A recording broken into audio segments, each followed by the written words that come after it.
C'est la suite de Politicien, votre rendez-vous politique, dont le numéro de ce jour est consacré au Bénin. Nouvel invité m'a rejoint, Valentin Agossou Djenoutin. Vous êtes député à l'Assemblée nationale. Dans la première partie de notre émission, votre compatriote Léonce Roumbadji, faisant la liste des Béninois qui vivraient aujourd'hui en exil, a cité votre nom.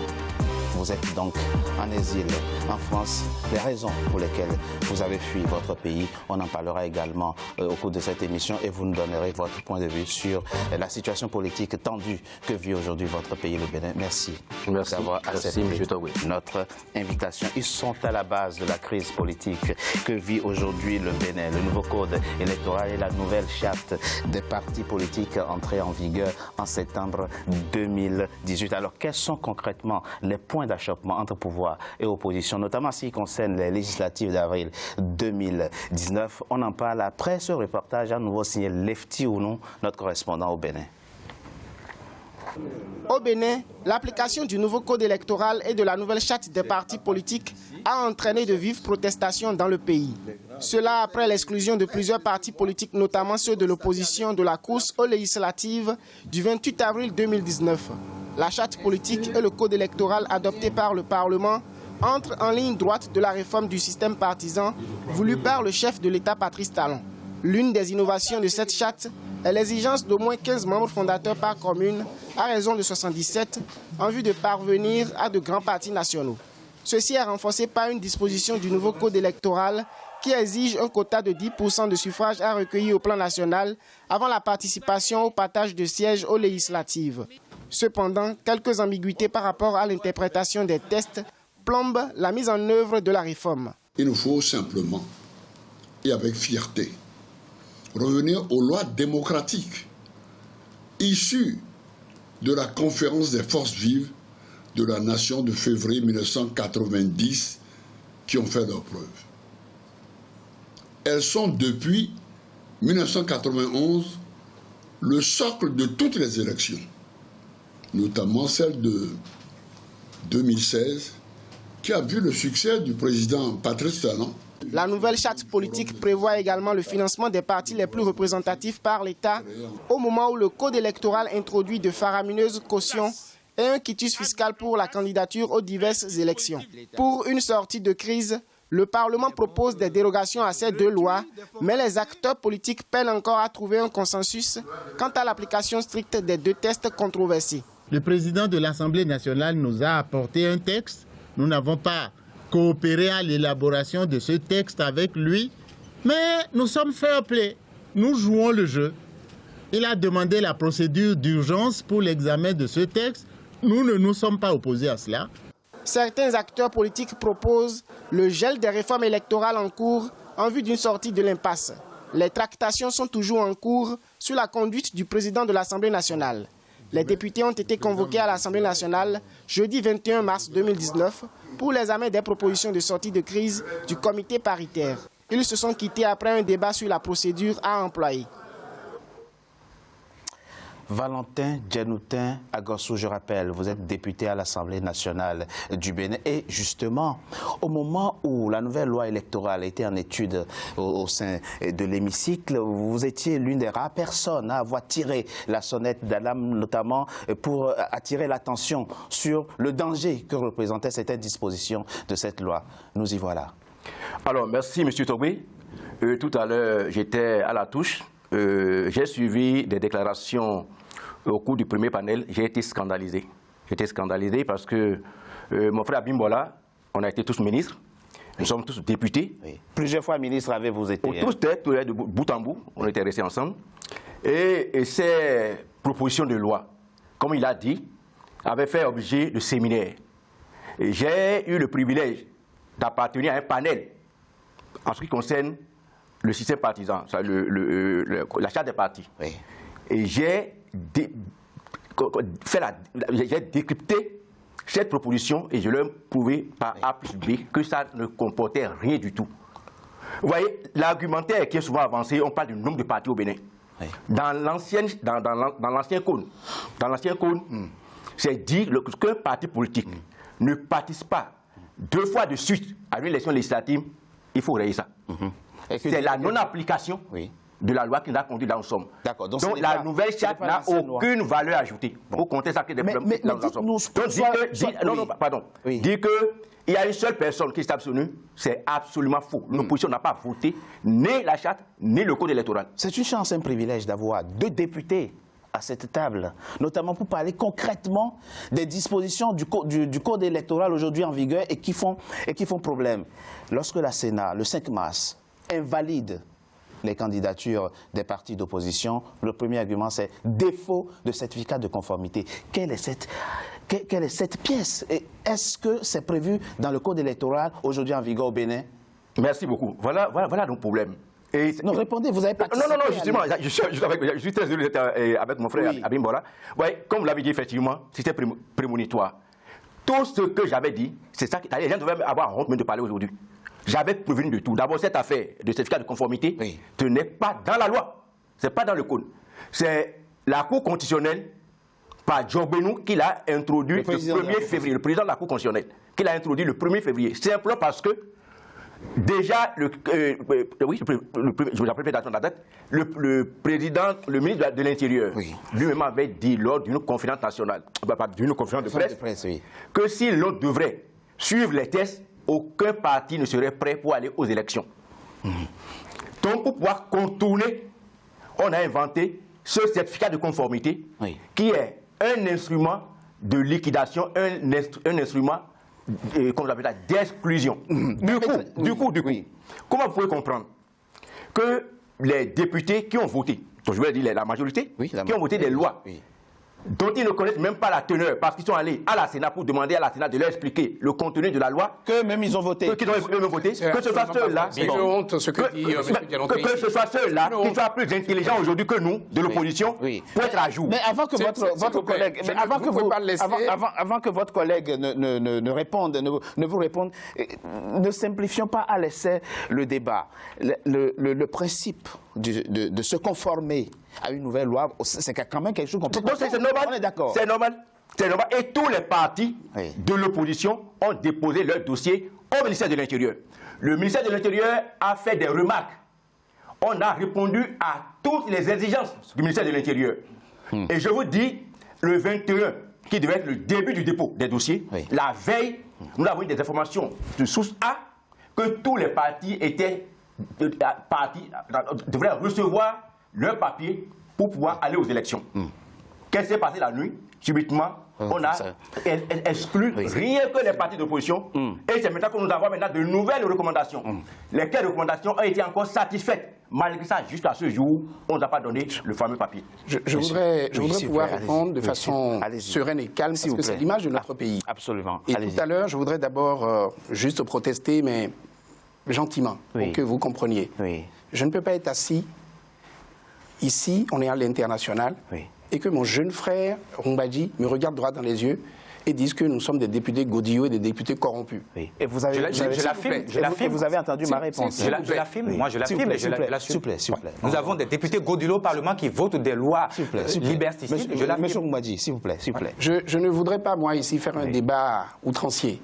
Je ne voudrais pas, ici, je voudrais qu'on donne une autre image de notre pays, on est tout à fait de notre démocratie. Donc, les outrances de M. Rumbadji, il peut les partager avec d'autres, mais pas avec moi. Si ce n'était pas que vous m'avez invité et que c'est démocratique, je ne partagerai pas le même plateau que lui. Parce que les outrances sont énormes. On est d'accord. Ce que je voudrais dire, je reviens maintenant sur un certain nombre de choses. Je voudrais dire, s'il vous plaît, non, je vais être concret parce que mon collègue a dit un certain nombre de choses. C'est ça. Monsieur Djanotin, le député Djanotin, a présidé l'un des panels. Et lors de sur la charte des partis politiques, sur la charte des partis, parce qu'on confond un peu le code et la charte. Et la charte, bien sûr. Donc, nous parlons d'abord de la charte. En ce qui concerne la charte, la seule disposition qui a changé dans la charte actuelle par rapport à l'ancienne charte, c'est le fait qu'avant, pour créer un parti politique, il fallait avoir 10 membres fondateurs par département, et nous avons 12 départements, c'est-à-dire 120 membres fondateurs. Désormais, il faut en avoir 15 par commune, c'est-à-dire 1155. Il y a 77 communes au Bénin. Oui, donc ça fait les 1155. Tout à fait. Donc je défie quelqu'un de me donner une autre disposition de la nouvelle charte qui soit une innovation par rapport à l'ancienne charte. C'est pas fait, vous dites Donc, quelque chose de très intéressant. Je vous en prie. Certificat de conformité. C'est pour cela, Oui, je viens. oui, J'y viens. d'accord, C'est pour cela que nous avons eu effectivement un consensus à l'Assemblée pour voter cette loi. Le jour du vote, il peut y avoir des postures, disons, politiciennes. Tout à fait. Vous pouvez interroger, M. Togbé, les archives de l'Assemblée nationale. Oui. Tous les députés qui étaient présents dans la salle ont voté à l'unanimité, moins une voix. Et c'est la voix de Guy Mitopé, je précise, qui est de l'opposition. Je voudrais dire également, voici la nouvelle charte ici. À partir de l'article 19 et suivant, vous verrez tout ce qui est dit relativement justement à la conformité. Et je lis l'article 22, rien que ça. S'il vous plaît. Si à l'expiration d'un délai de 2 mois, après le dépôt de la déclaration, aucune notification de conformité ou de non-conformité... Après le dépôt de... Alors, je reprends. Oui. Article 22 de la Charte des partis politiques. Si à l'expiration d'un délai de 2 mois, après le dépôt de la déclaration, donc au ministère de l'Intérieur... Non, mais ça, c'est pour les nouveaux partis à venir. Permettez-moi. D'accord. Permettez-moi. D'accord, on est d'accord, oui. C'est juste pour situer. Aucune notification de conformité ou de non-conformité n'est parvenue aux partis politiques concernés. Le dossier de déclaration administrative de constitution est réputé conforme à la loi. Qu'est-ce que je veux dire par là? J'aurais pu vous lire les articles depuis l'article 19. C'est pour dire que la notion de conformité devait être certifiée, devait être notifiée par le ministère de l'Intérieur.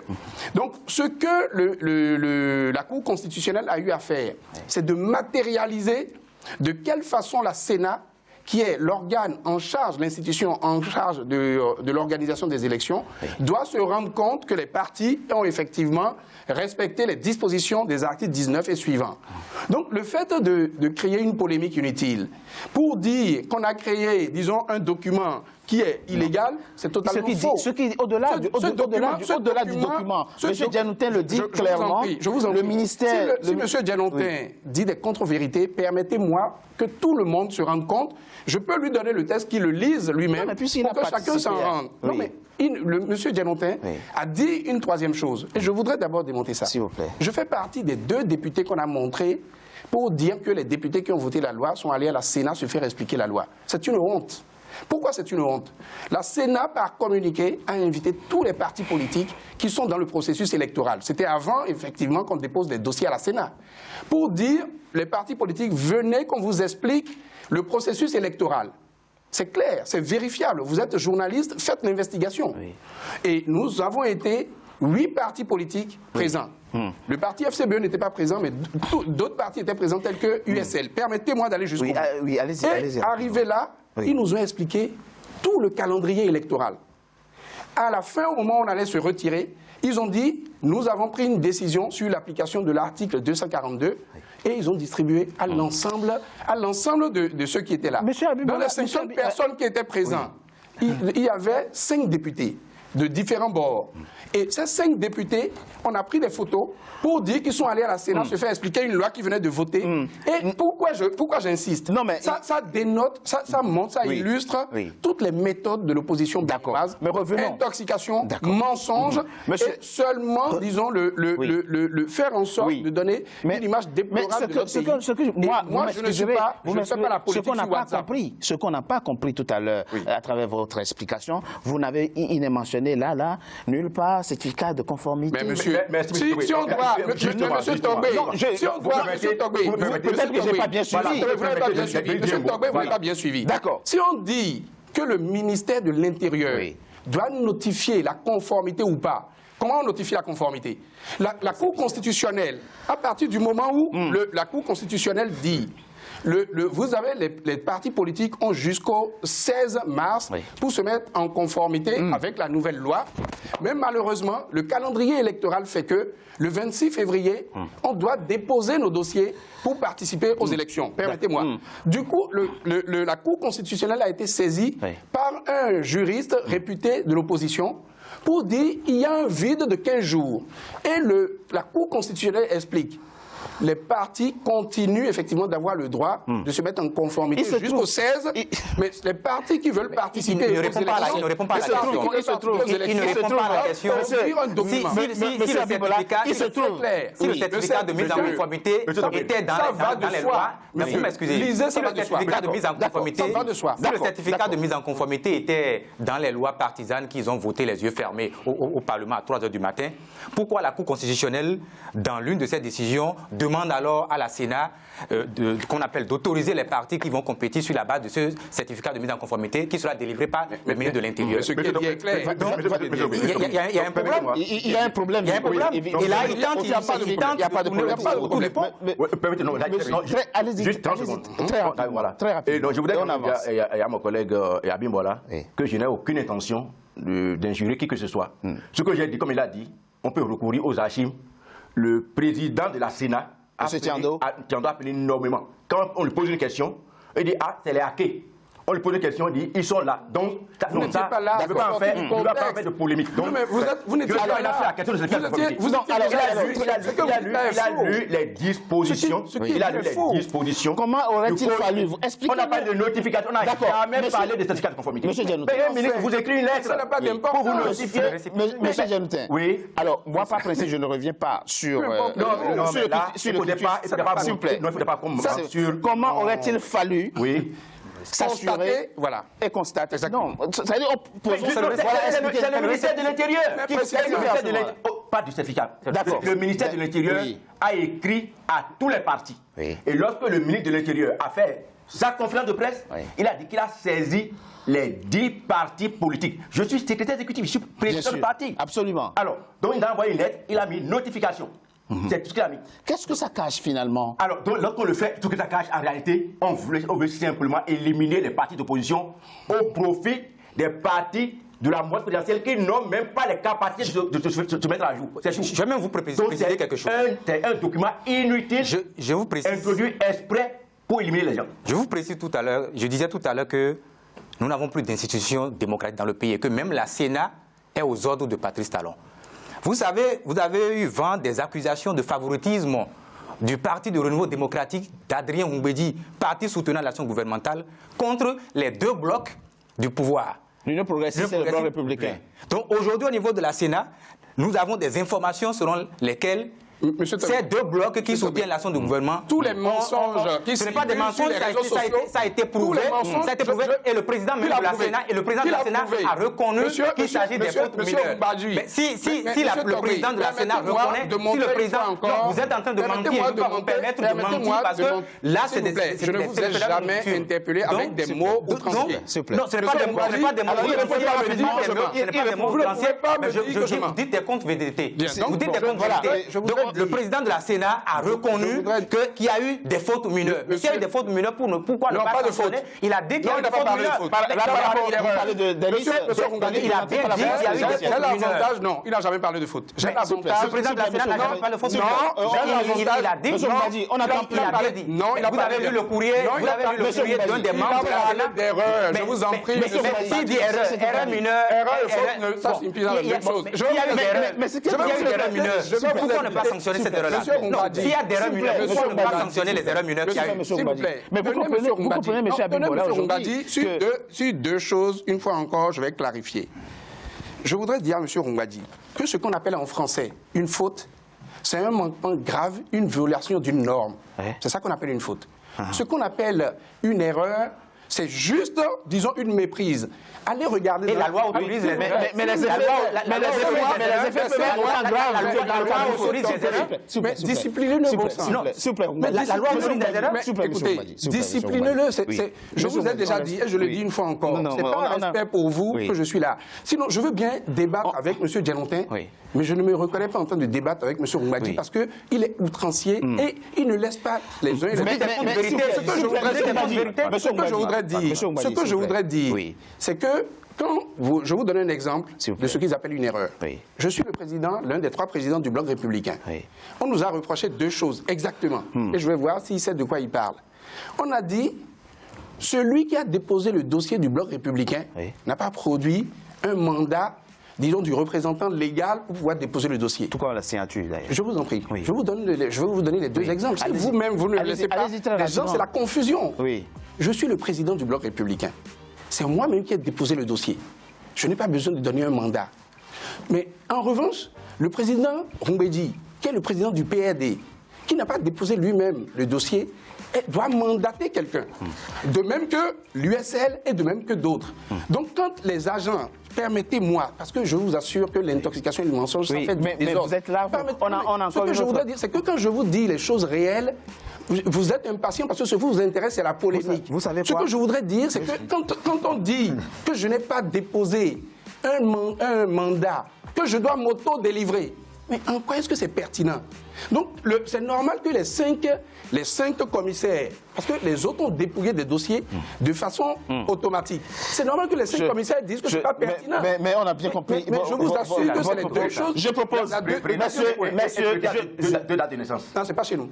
Non, mais moi, je parle du Bloc républicain. Je suis là. Oui, mais il y a deux blocs. Il y a deux blocs. Je propose, monsieur, le problème. C'est une faute. C'est une violation de la loi. L'erreur mineure, une erreur matérielle ne viole pas la loi. La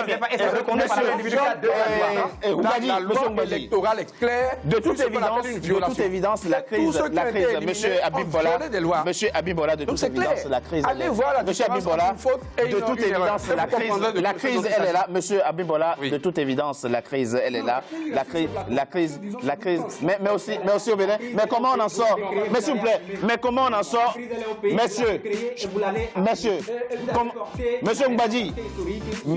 Rumbadi, comment on en sort, comment on sort de cette crise, on en parle après une coup de pause, on marque une coup de pause, on en parle après une coup de pause, s'il vous plaît.